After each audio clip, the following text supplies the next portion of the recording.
Hello friend, आप सभी का स्वागत है हमारे चैनल स्टडी लिंक में। तो दोस्तों, अभिक्रिया के बारे में हम लोग पढ़ रहे थे और कुछ अभिक्रिया के बारे में आपको बता दिया गया था। पार्ट 1 और पार्ट 2 अभिक्रिया को प्रोवाइड कर दिया गया। तो पार्ट 1 में आपको बताया गया था संयोजन अभिक्रिया और वियोजन अभिक्रिया के बारे में, और पार्ट 2 में आपको बताया गया था वियोजन अभिक्रिया के प्रकार, और जो भी प्रकार था उसको बताया गया था आपको पार्ट 2 में। तो आप चैनल पे नए हैं तो चैनल को सब्सक्राइब भी कर ले और नोटिफिकेशन को ऑन कर दीजिएगा और वीडियो को जाकर शुरू से देख लीजिएगा। तो चलिए हम लोग वीडियो को शुरू करते हैं।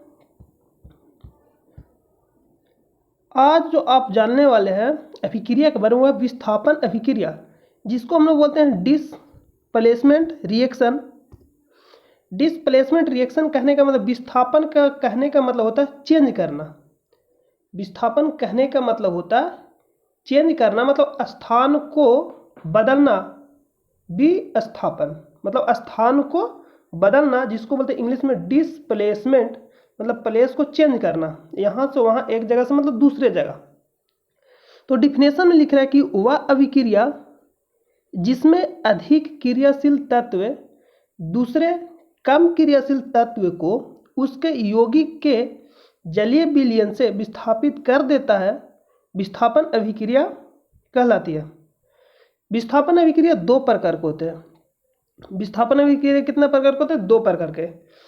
आपको अगर समझ में नहीं आया तो हम बता रहे हो, आप समझिएगा। जैसे में एग्जाम्पल हम ले रहे हैं यहाँ, AB plus CD, AB plus CD, या चलिए हम आपको एनिमेशन के द्वारा समझाते हैं, ज़्यादा आसानी से आपको समझ में आएगा। यहाँ AB प्लस BC है। क्या है? AB प्लस BC है। ये जो AB प्लस BC, और इसमें देखिए B प्लस AC है। कहने का मतलब जो BC के साथ था C, वो अब एक कहाँ चल गया? A के पास। जो BC के साथ जो C था वो अब कहाँ चल गया? A के पास। देखिए, जो BC के साथ C था वो चल गया, C जो A के पास चल गया, और जो B अब क्या हो गया? सिंगल हो गया। कहने का मतलब यहाँ एक मतलब तत्व विस्थापित हुआ या एक यौगिक विस्थापित हुआ। इसका कहने का मतलब हो गया कि जो यहाँ जो चेंज हो रहा है, इसमें जो BC था, जो C था, A के पास चल गया, और जो B था वो अब सिंगल, मतलब विस्थापन हो गया, मतलब चेंज कर लिया स्थान को। स्थान को क्या कर लिया? चेंज कर लिया। इसी को बोलते हैं विस्थापन अभिक्रिया।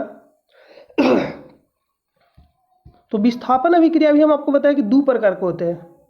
दो प्रकार के कौन कौन होते हैं? एकल विस्थापन अभिक्रिया, सिंगल डिस्प्लेसमेंट, द्विविस्थापन अभिक्रिया, डबल डिस्प्लेसमेंट। तो जानते हैं सिंगल डिस्प्लेसमेंट रिएक्शन क्या है? लिख रहा है कि एकल विस्थापन अभिक्रिया जिसमें एक तत्व या यौगिक का विस्थापन होता है। कहने का मतलब होगा विस्थापन अभिक्रिया जिसमें सिर्फ एक तत्व या यौगिक का विस्थापन होगा, एकल विस्थापन होगा। यहाँ एकल का मतलब ही होता है एक, मतलब एक तत्व या यौगिक विस्थापित होगा, चेंज होगा, तो उसको बोलेंगे एकल विस्थापन अभिक्रिया। और एक किस में होता है? अभिकारक में होता है, वह एकल विस्थापन अभिक्रिया कहलाती है।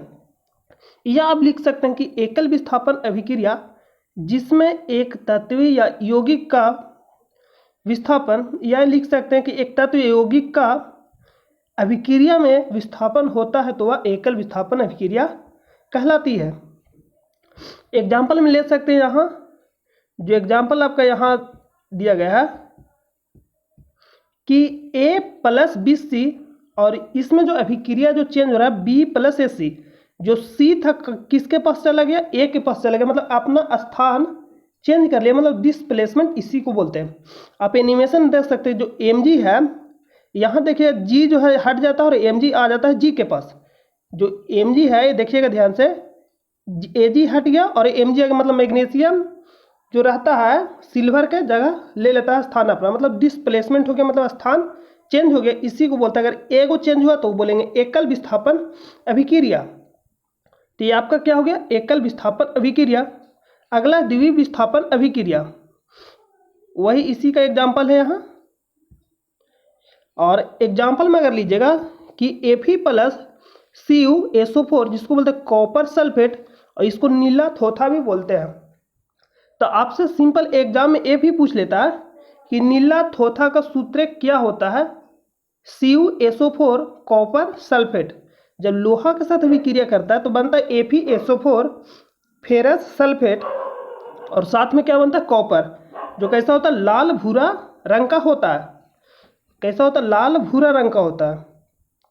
तो हम लोग जब इसके आगे मतलब सूत्र के बारे में पढ़ेंगे तो वहाँ जो भी सूत्र इंपॉर्टेंट है उसको हम लोग डिस्कस कर लेंगे।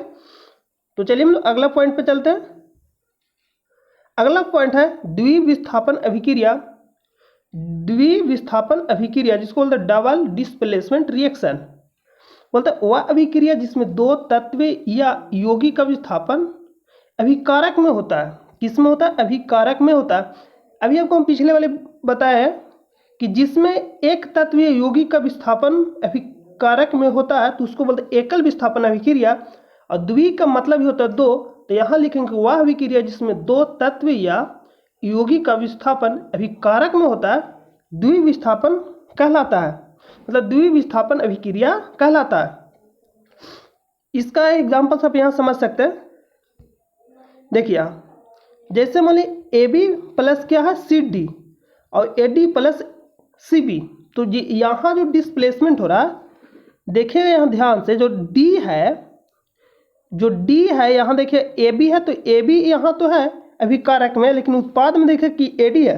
कहने का मतलब B के जगह क्या चल गया? D चल गया।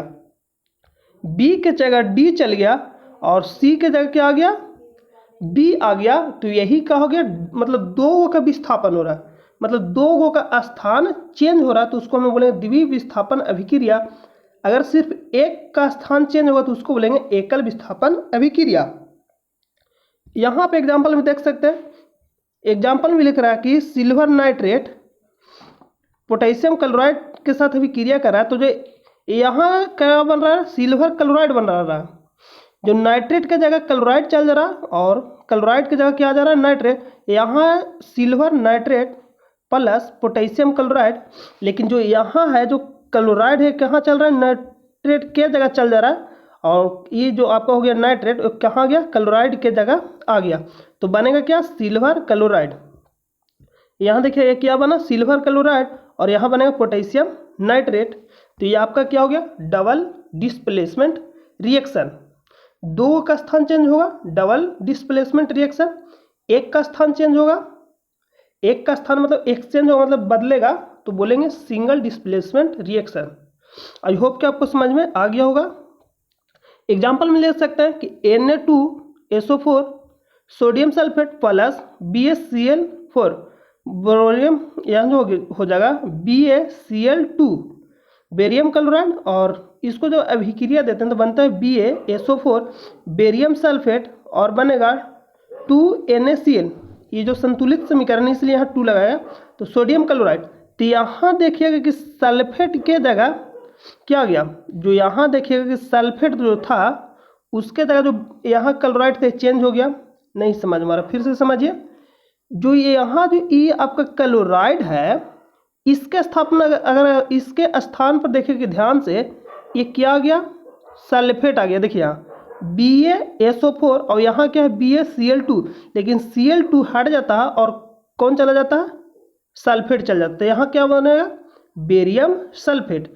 और यहाँ NaCl है, यहाँ देखिए कि Na जो Cl है और यहाँ SO4, यहाँ क्या? सोडियम सल्फेट, लेकिन बन जाता है सोडियम क्लोराइड जिसको बोलते हैं नमक। तो सल्फेट के जगह क्या चल जाता है? क्लोरीन चल जाता है, मतलब क्लोराइड हो जाएगा। तो यहाँ क्या बन जाएगा? Sodium chloride. मतलब चेंज हो रहा है दो गो, तो बोलेंगे द्विविस्थापन अभिक्रिया। अगर सिर्फ यहाँ मान ली किसी एक में चेंज होता है तो बोलते हैं एकल विस्थापन अभिक्रिया। अगला पॉइंट पे चलते हैं। तो ये था आज का आपका टॉपिक, द्विविस्थापन अभिक्रिया और एकल विस्थापन अभिक्रिया और विस्थापन अभिक्रिया क्या होता है। और अगले वाले हम लोग वीडियो में जानेंगे उदासीनकरण अभिक्रिया, न्यूट्रलाइजेशन रिएक्शन के बारे में हम लोग अगले वाले वीडियो में जानने वाले हैं। तो आप चैनल पे नए हैं तो चैनल को सब्सक्राइब कर लें और नोटिफिकेशन को ऑन कर दें, जिससे आने वाले वीडियो का आपका नोटिफिकेशन आपके पास सबसे पहले पूछे। तो चलिए हम लोग मिलते हैं नेक्स्ट वीडियो में। और चैनल पे नए हो तो चैनल को सब्सक्राइब कर ले, और वीडियो अच्छा लगे तो अपने दोस्तों पास भी शेयर कर दें। Thank you so much.